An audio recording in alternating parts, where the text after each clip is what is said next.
Every year since 1983, New Hampshire Audubon has presented the Tudor Richards Award to individual, unindividual, or individuals to honor their tireless and effective work for conservation in New Hampshire. This year, we honor Bruce and Sarah Schwaegler. And for Bruce, it's a posthumous award. The state of New Hampshire and the world beyond really lost a great humanitarian. And for very active in the nonprofit world.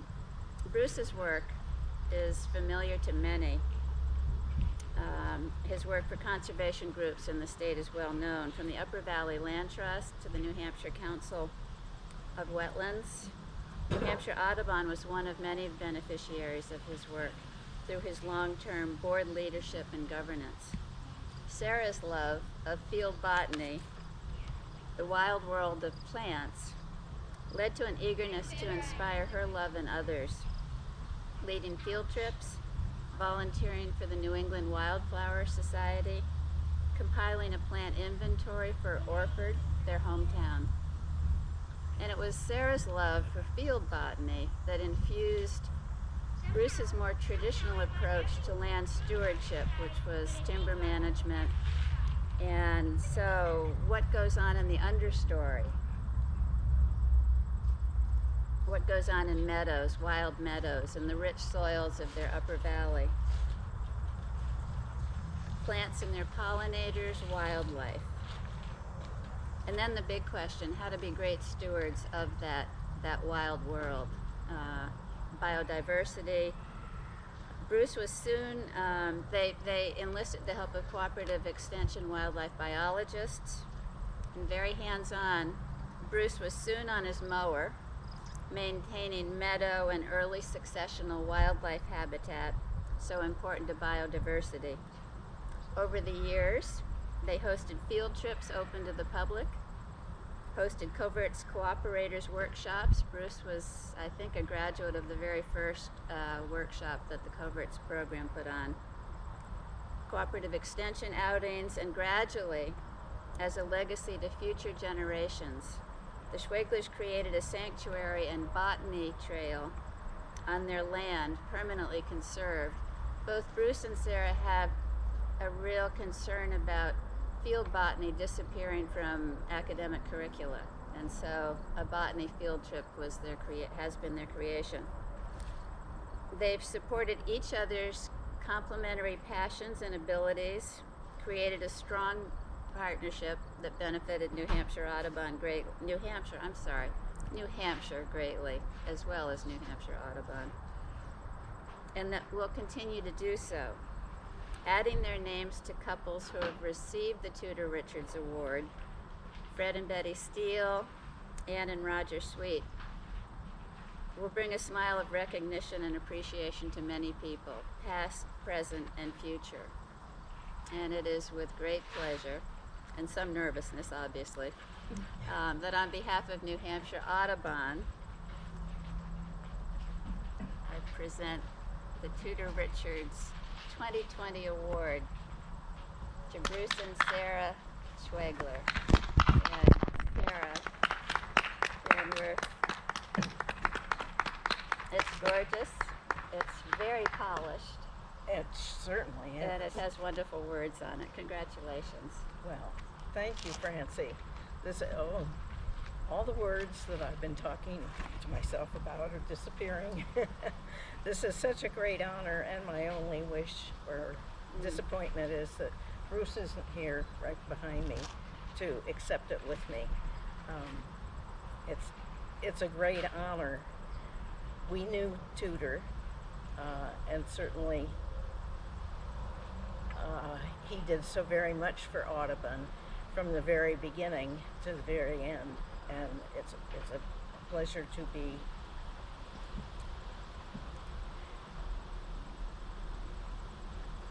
honored in this way. Tudor, I'll just add, Tudor would approve. Well, he really got New Hampshire Audubon going and started. I'll just tell a little story about Bruce. Someone asked him in rather recent years, what was his favorite pastime? And he paused a little and he said, I think governance of, what do I want to say, Nonprofit governance. Thank you. Absolutely. Nonprofit governance is what I enjoy most.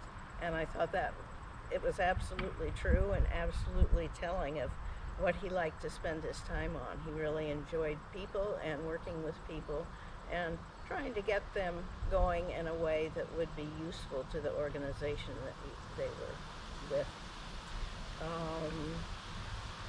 I wish I had my notes with me. Anyway, I'll just say two things that I thought of.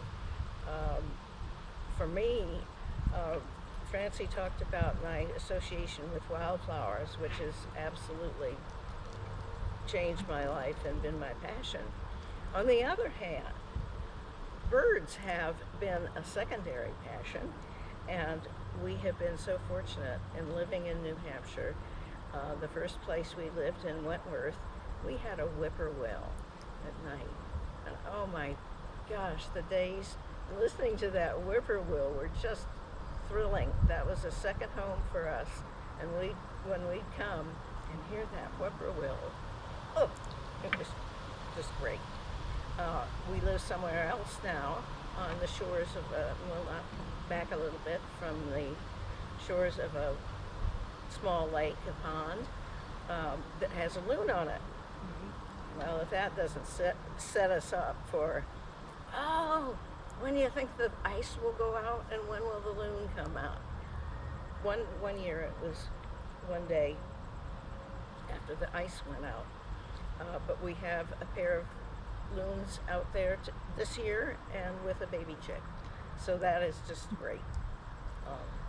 I give a lot of credit over our 34 years in New Hampshire to Audubon for many, many things, but one of them being my interest in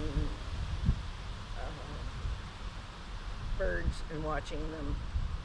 I think you can be a botanist and a birder at the same time. Maybe one you know a little more about, but absolutely you can love them both. So it's with that that I accept this for Bruce and for me. Thank you. Thank you. I think the whole point is thank you. Thank you very much.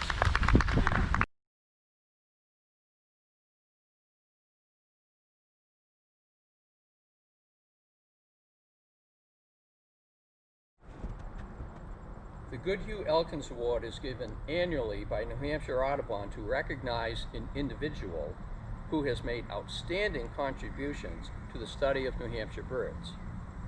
This award is named for Charles Goodhue, more on him later, one of the first great birders, and Kimball Elkins, who remains the model for critical observation and insightful record keeping.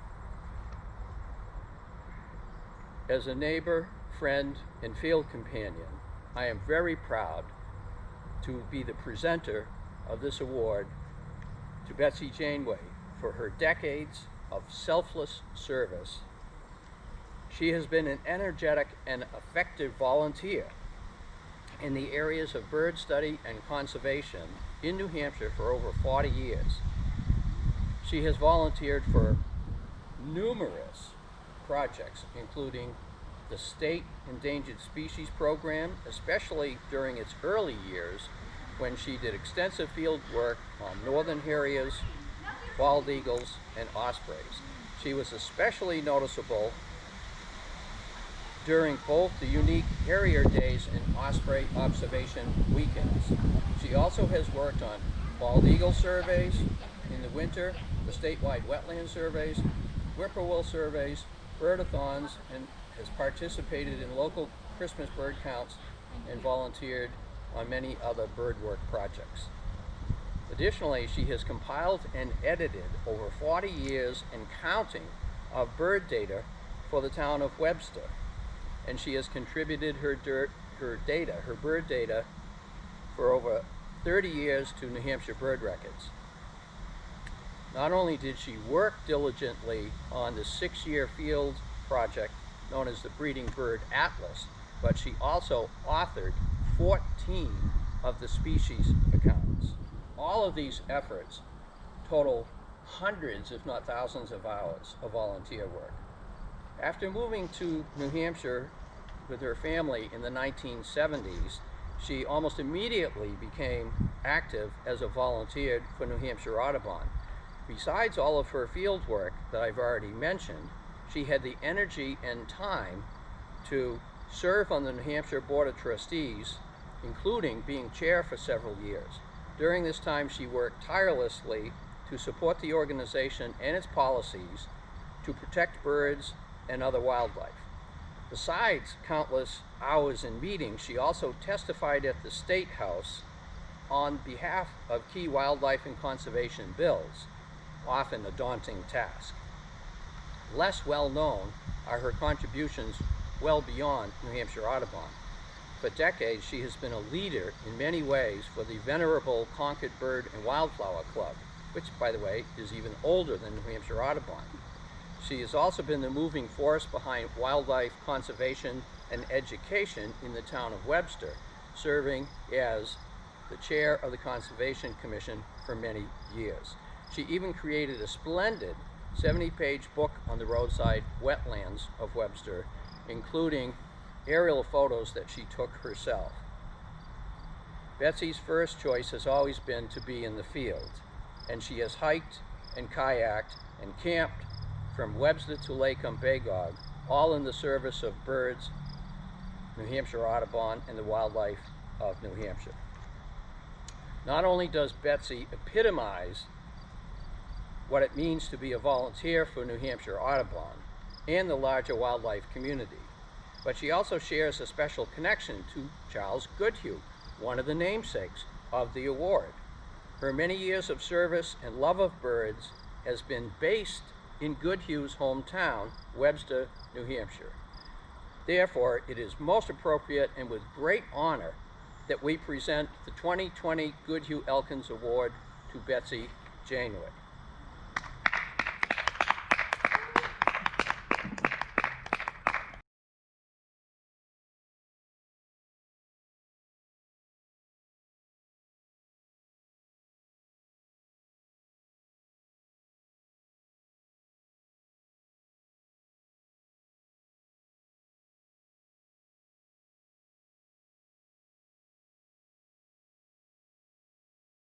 I'm Phil Brown, Director of Land Management at New Hampshire Audubon. Today, I'm presenting the H. Meade Caddo Award for Land Conservation to David White of Sandwich, New Hampshire. Meade Cadot is the now retired first director of the Harris Center for Conservation Education, a regional land trust based in Hancock. Meade established many partnerships to connect and conserve large blocks of unfragmented land. This award is presented to individuals who have made significant contributions to New Hampshire Audubon's work through land protection partnerships. Ever since I met David on my very first visit to the Alice Bemis Thompson Wildlife Sanctuary in 2004, I've been learning from him and the example he lives by. David is a tracker, a homesteader, and an exceptionally skilled woodsman. David was and still is an eager sanctuary steward and a key volunteer in helping maintain the trails and boundaries at the sanctuary.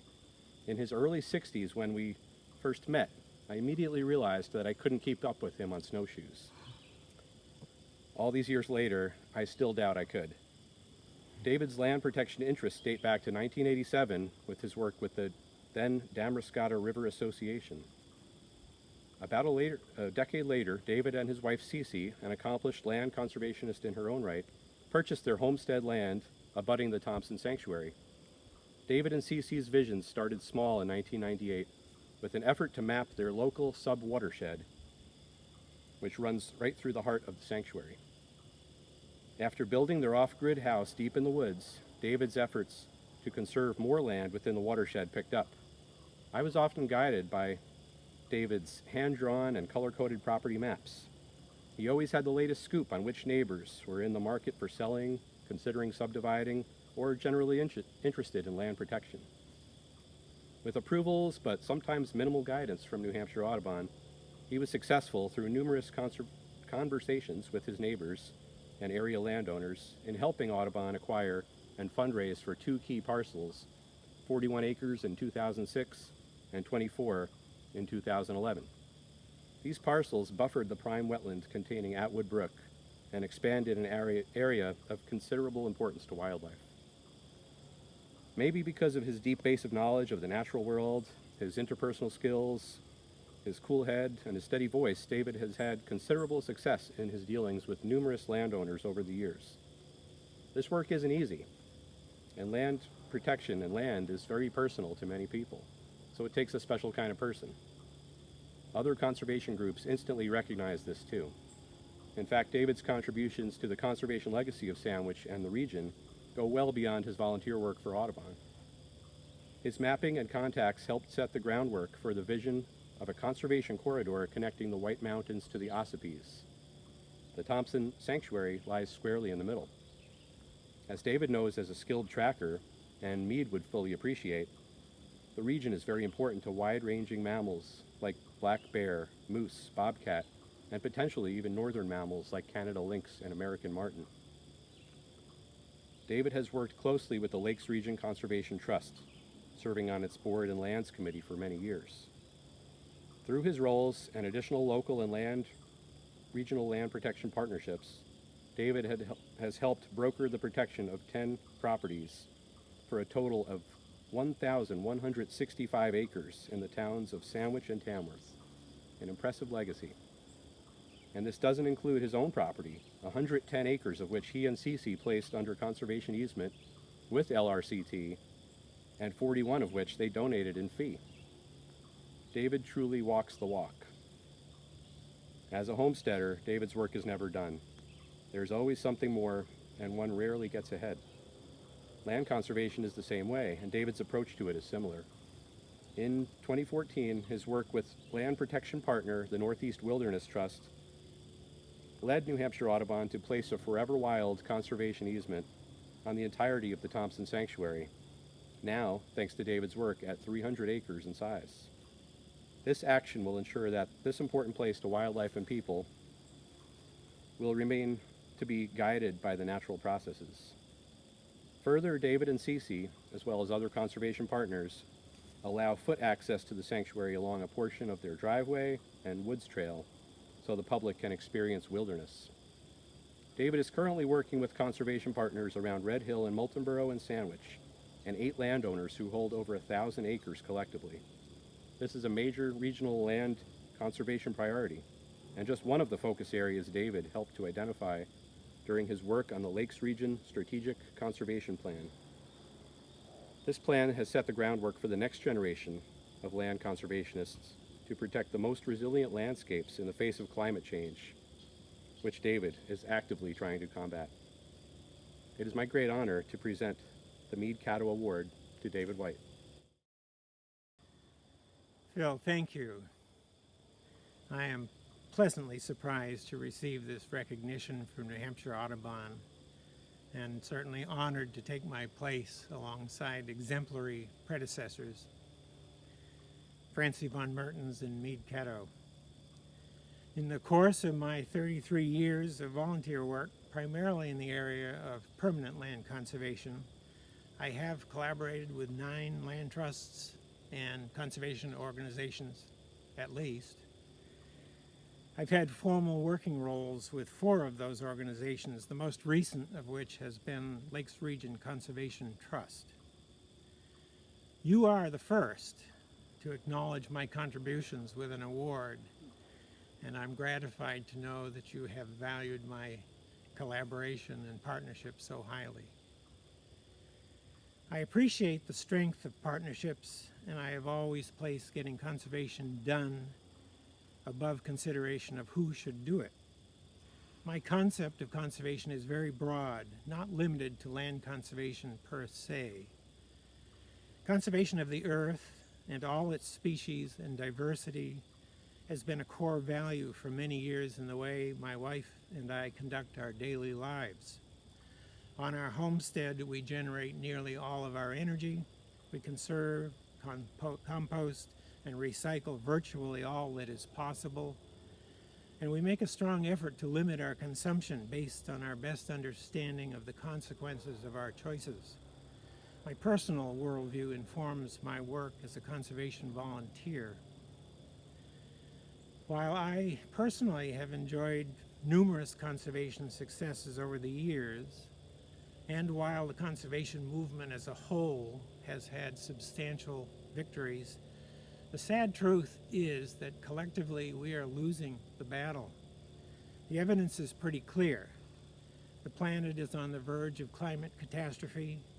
The terrifying loss of species is just awful. And human numbers have overpowered the Earth's resilience. I don't mean to end my remarks on a pessimistic note. Rather, I want to share a perspective with you that I believe is essential if we collectively and the Earth are to realize the benefit of our conservation efforts.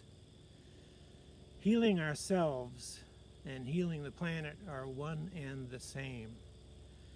I'm going to repeat that. Healing ourselves and healing the planet are one and the same thing. Healing in this context encompasses healing all aspects of our relationship with the Earth. When we have examined this sincerely and honestly and made appropriate and necessary changes, the planet will respond with gratitude, and our work as conservationists will be made easier. Thank you.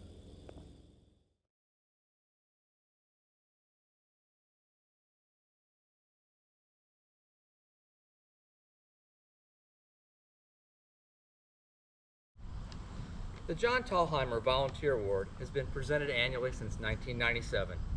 This award is dedicated to the first recipient, John Thalheimer, a volunteer whose outstanding service to New Hampshire Audubon both strengthened the organization and is an inspiring example to others. For this award, New Hampshire Audubon staff nominates volunteers that go above and beyond what's expected. This year's award winner is Jack Dorsey of Campton. Jack is a retired school teacher and a retired rock climber and distance runner. After he gave up those activities, he got into paddling and wildlife photography. He started sending photos to us in May 2013 when he found an eagle in the lakes region that was being harassed by 2 eastern kingbirds. Over the next 7.5 years, Jack has been a raptor monitoring volunteer for the Conservation Department. With kayak and camera, Jack is focused mostly on bald eagles, but he's also documented ospreys, loons, and other birds and animals. Taking notes with his camera, Jack has gathered information on bald eagle nests year-round. He's also generously donated many of his best images to all of us, free of charge, for use in education, communications, and development activities. Jack's unique set of talents, his curiosity about the natural world, his willingness to go just about anywhere, his ignoring helicopters, his ability to strike up conversations with just about anybody, has enabled him to glean additional leads on potential nests all around the state. His physical stamina and photographic talent, plus the fact that he's got lots of time to be outside, has combined to create a near ideal volunteer. At one level, Jack's photos are really a good source of biological data, but in addition, his images are quite simply stunning. Over the years, he's shared with us literally hundreds of amazing pictures from his visits to more than 30 bald eagle nest sites, ranging from Littleton to Lisbon in the North Country, to Hebron and Ossipee in the Lakes region, to Dover and Hampton at the seacoast. Besides use in Conservation Department publications, his photos have found their way into New Hampshire Audubon's e-news, Facebook, as mastheads on our annual fund appeals. Others have ended up enhancing New Hampshire Fish and Game's publications and various media releases about raptors. Jack's modest, soft-spoken, and he's a delight to supervise. He's dedicated, for example, in the spring of 2016, cataract surgery on both his eyes kept him sidelined for just 2 weeks. Through sharing his photographs, Jack has made an important in-kind contribution to New Hampshire Audubon. For that, we're very, very grateful. I couldn't be more pleased to present this award, the John Thalheimer 2020 Award, to Jack Dorsey. Come on out. Congratulations, fist bump, or elbow bump. Thank you. Take your mask off now. Can you take your mask off, Jeff? Oh, like so? Thanks. Okay. I'm really pleased. It's been very good for me to be part of New Hampshire Audubon Society over these years. A number of people, Chris, Libby Corbin, and a woman, Faye Lowry, were all really big parts of the, of my work this year. It's been a little bit of a difficult year in the sense that I ended up with AFib this year. So what was happening is I also take pictures of like my grandchildren while they're running races and things like that. And so one of the things that I was doing was running along with these young kids and then sprinting to spots where I could take pictures of them and so forth. Unfortunately, it ended up being quite painful for me. And so it was a little bit of a hard year, but it turned out really good. And I appreciate the time you guys spent with me. So.